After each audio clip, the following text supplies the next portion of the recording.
Tech Cocktail Conversations, candid insights from startup founders, entrepreneurs, and thought leaders from around the globe. The Art of Non-Conformity was my first book, and that's a collection of stories of people living unconventional lives.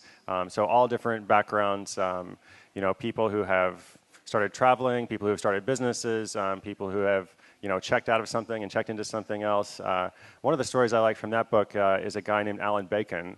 And Alan was a self-described, middle-aged, regular guy.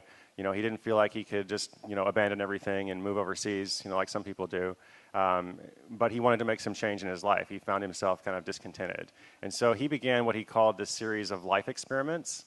And the life experiments were very small things in the beginning, like going to the art museum during his lunch break, or taking a photography class, And then he started traveling a little bit. He got this overseas work assignment.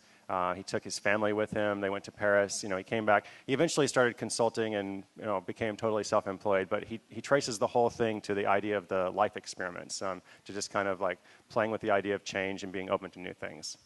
What I like to do is actually pick 3 things that I want to do or I hope to achieve, during the weekend or the week or however long you're here. And there's always so much happening. It's easy to just kind of get lost and, lost in the moment. So I always just pick 3 things. So in my case, I'm hosting a party tonight. I want to really focus on that. A lot of my readers come out. I want to do a good job at that. The other thing is I'm talking about my book on Monday, so I want to do a good job with that.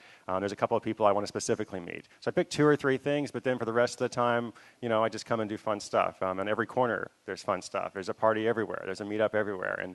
And so I think some of the magic happens when you just meet people and you have 2 or 3 things, in mind that you want to achieve as well.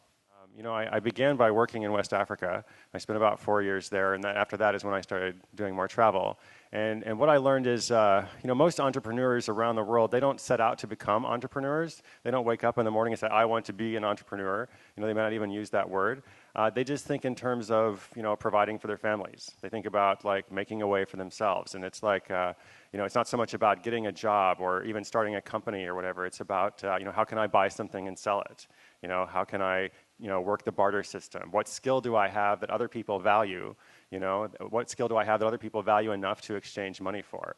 So there are entrepreneurs all over the world, but most of them don't think of themselves as such.